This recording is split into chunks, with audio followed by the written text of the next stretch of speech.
Jadi sebagai anak bangsa, kita berharap bahwa Tuhan memberikan pemimpin yang tidak sekedar disebut pemimpin, tetapi tidak berjiwa pemimpin.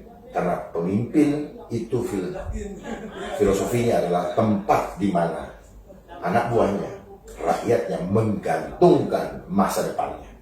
Akan ada versi panjangnya di studio Receh Bagado. Sebentar, tadi yang saya kurang suka ada kata receh. Kenapa saya bilang itu? Jangan membaca, jangan merendahkan. Dan semoga Allah subhanahu wa ta'ala menghancurkan sehancur-hancurnya para pelaku pembantaian 6 syuhada pengawal kami dan yang memerintahkannya, serta para aktor intelektualnya juga yang merestuinya, dan semua yang terlibat dalam pembantaian sadis dan brutal tersebut secara langsung maupun tidak langsung. Allahumma dammirhum tadmira waqtulhum badada wa la tughadir minhum ahada ya qawi ya matin ya muntaqim amin ya rabbal alamin. Allahu Akbar. Allahu Akbar. Bismillahirrahmanirrahim guys, sekarang ada babe rolen. Babe roti molen. Roti ini dibuat yang pasti rasanya enak ya, ada 3 rasa. Nih, ada pisang keju, ada tape keju, ada pisang coklat. Ini dibuat tanpa bahan pengawet dan melayani pesanan-pesanan kalian yang seputaran Jabodetabek, bisa buat nemenin ngopi, buat acara-acara boleh. Dan ini karena gue paling suka pisang keju, ini gue dulu yang nyoba nih. Ya, dia tuh kayak crunchy gitu depannya tuh. No.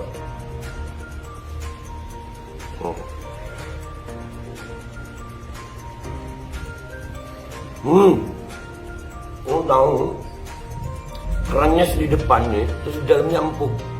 Ya Allah. Udah nggak usah lama-lama, lu kalau kepingin langsung pesen aja, itu ada nomor WA-nya, nanti gua kalau cantumin, ada juga IG-nya, langsung pesen, murah. Cuman nanti dia tanya itu 35.000 kalau nggak salah ya.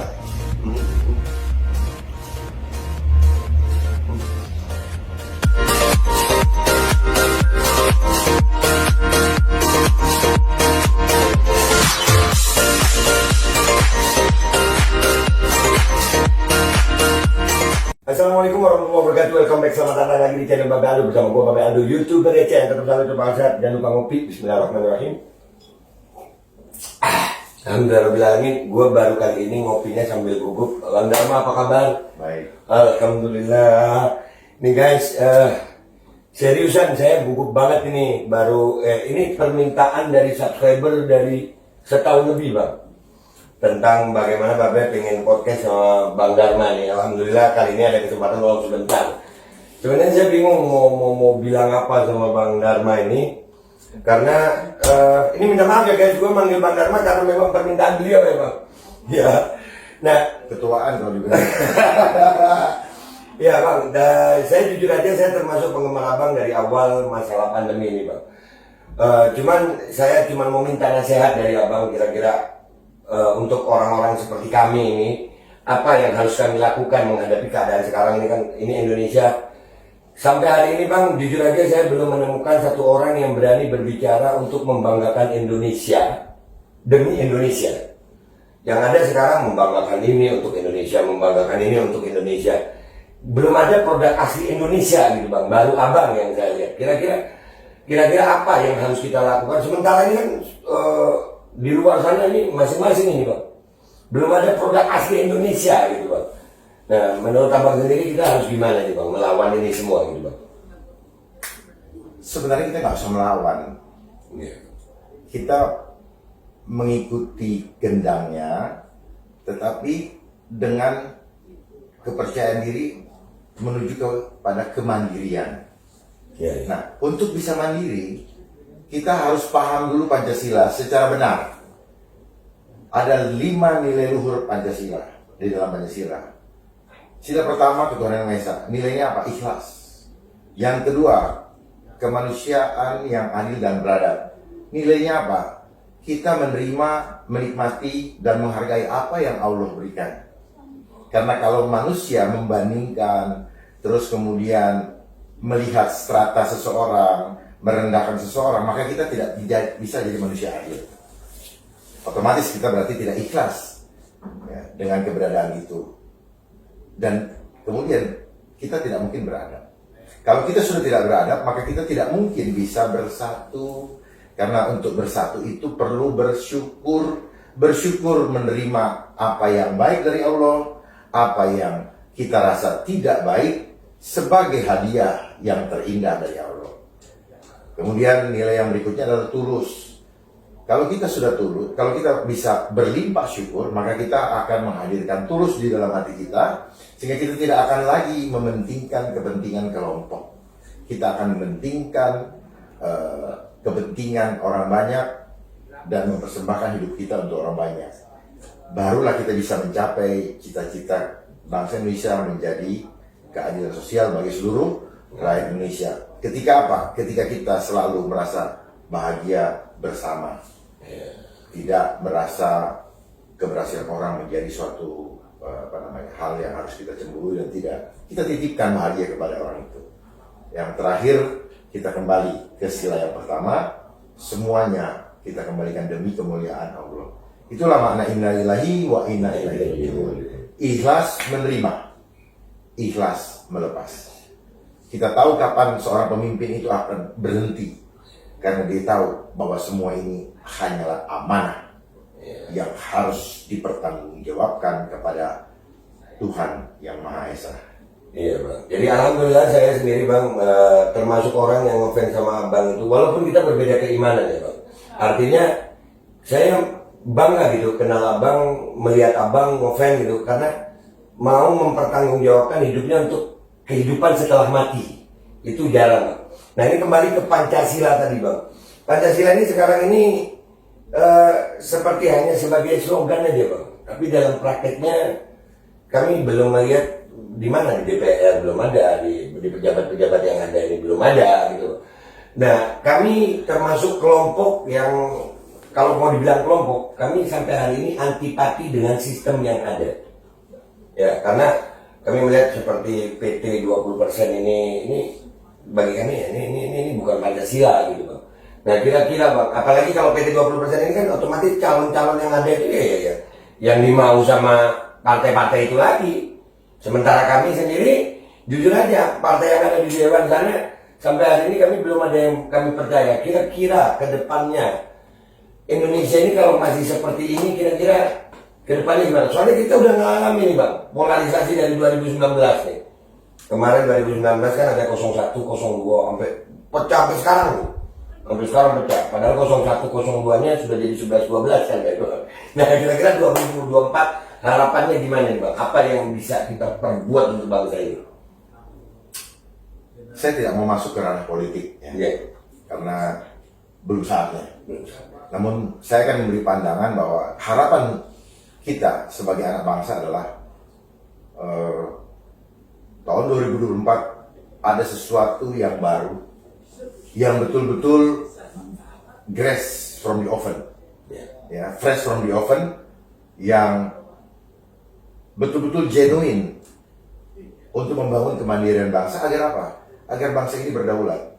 Karena kalau kita hidup dari hutang, gak ada suatu rumah tangga yang berdaulat, gak ada suatu organisasi yang berdaulat manakala dia hidup dari hutang.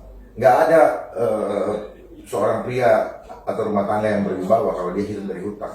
Dia akan selalu dihantui oleh rasa ketakutan kapan ditagih, dan dia akan hidup dengan kerja rodi untuk membayar dan mengejar pengembalian tadi. Itu didikan orang tua saya kepada saya. Walaupun misalnya uangnya ya dapatnya 1.000, ya manfaatkanlah 1.000 dan tetap tabung 100.000. Jangan dihabiskan. Habiskan kelola 900.000, yang 1.000 wajib ditabung untuk keadaan darurat. Nah, sebenarnya hal-hal yang simpel yang harus kita inikan adalah jangan pernah terintimidasi dengan rasa takut untuk tidak makan. Karena pada dasarnya Tuhan sudah memberikan begitu luar biasa sumber daya alam untuk seluruh rakyat Indonesia untuk dimanfaatkan. Namun persoalannya sudah dikapling-kapling ketika kita lahir. Makanya ketika kita dengar lagu Indonesia, di sanalah aku berdiri oh rupanya tumpah darah kita hanya untuk berdiri, kita nggak bisa tidur. Kalau untuk tidur harus membanting tulang dan sebagainya. Jadi sebagai anak bangsa, kita berharap bahwa Tuhan memberikan pemimpin yang tidak sekedar disebut pemimpin, tetapi tidak berjiwa pemimpin. Karena pemimpin itu filosofinya adalah tempat di mana anak buahnya, rakyatnya menggantungkan masa depannya. Jadi kalau pemimpin tidak bisa dijadikan tempat oleh rakyat untuk menggantungkan masa depannya, maka dia bukanlah pemimpin. Dia hanya sebagai leader. Dan leader pimpinan. Pemimpin dengan pimpinan itu dua hal yang berbeda. Kalau pimpinan adalah dia didudukkan. Tapi kalau pemimpin, dia lahir dan dia punya nurani yang mau mengorbankan dirinya. Dia menjadi solutif, dia bukan problem maker. Itulah sejatinya seorang pemimpin. Dan kita rindu pemimpin yang sungguh-sungguh takut akan Allah. Karena negara ini negara yang diberkati. Bangsa ini adalah bangsa yang diberkati. Hanya persoalannya ketika pemimpin tidak takut Allah, maka jangan harap akan diberkati Allah. Justru banyak hal yang akan terjadi yang akan menyengsarakan rakyat. Terima kasih Bang. Ini memang guys, gue tahu sebenarnya gue pengen ngomong banyak, cuman ini karena memang terpaksa nyari waktunya beliau ini susah. Jadi ini sebentar aja, tapi saya mau minta pernyataan Bang Dharma. Kira-kira kalau saya undang ke tempat saya, Abang mau? Boleh. Boleh. Nah itu guys. Dan sambil menunggu kalian komentar yang baik di bawah di konten ini, kalian tulis pertanyaan-pertanyaan kalian. Yang beruntung nanti insya Allah akan gue bacakan pertanyaan-pertanyaan itu di saat Bang Dharma datang ke studio Receh Babe Aldo. Kalau ini kita lagi minta waktunya beliau sebentar aja.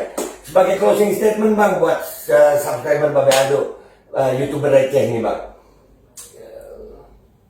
Sahabat-sahabat, rekan-rekan sekalian, saudara-saudaraku sebangsa dan setanah air, mari bersama kita berjuang untuk membebaskan bangsa ini dari perbudakan mindset, agar kita bisa menemukan jati diri bangsa, kembali kepada fitrah sebagai insan yang nusantara.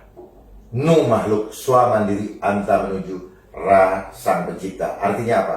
Setiap langkah kita, setiap tindakan kita bertanggung jawab langsung kepada Tuhan.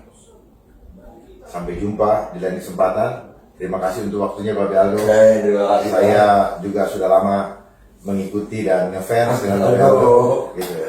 Karena Babe Aldo saya melihat adalah punya hati, dan Babe Aldo sedang dipakai Allah untuk membukakan hati dan pikiran daripada anak-anak bangsa yang saya yakin mereka adalah patriot-patriot bangsa yang akan menjadi generasi penerus bangsa yang akan pada akhirnya akan kita wariskan kepada mereka. Terima kasih Babe Aldo. Terima kasih. Salam hormat buat keluarga. Saya dengar baru punya istri. Makanya salam hormat buat nyonya. Siap Bang, terima kasih Bang, terima kasih banyak. Terima kasih. Iya. Nah sudah gitu aja. Jujuran gue baru kali ini gemeteran gue podcast karena gue receh. Tapi alhamdulillah gue merasakan vibrasi yang nyaman gitu bersama beliau. Tapi tenang aja, kali ini versi pendeknya akan insya Allah dengan izin Allah akan ada versi panjangnya di studio Receh Babe Aldo. Sebentar. Tadi yang saya kurang suka ada kata receh. Kenapa saya bilang gitu? Jangan merendahkan kemuliaan Tuhan yang ada pada dirimu dengan mengatakan dirimu receh. Oke. Kalau gitu mulai sekarang gue bukan lagi YouTuber receh. Gue YouTuber patriot Indonesia. Manusia boleh mengukur kita, tetapi di mata Tuhan kita adalah mulia. Siap. Amin. Amin. Oke guys, gue udah gak receh lagi hari ini karena akhirnya gue bisa podcast dengan seorang komjen, dan udah gak receh gue. Gue Bapak Aldo minta maaf kalau salah, sampai jumpa di konten-konten gue berikutnya. Wabillahi taufiq wal hidayah. Wassalamualaikum warahmatullahi wabarakatuh. Sekali lagi Bang, makasih banyak. Dan semoga Allah subhanahu wa ta'ala menghancurkan sehancur-hancurnya para pelaku pembantaian 6 syuhada pengawal kami dan yang memerintahkannya, serta para aktor intelektualnya juga yang merestuinya, dan semua yang terlibat dalam pembantaian sadis dan brutal tersebut secara langsung maupun tidak langsung. Allahumma dammirhum tadmira waqtulhum balada wala tughadir minhum ahada ya qawi ya matin ya muntaqim. Amin ya rabbal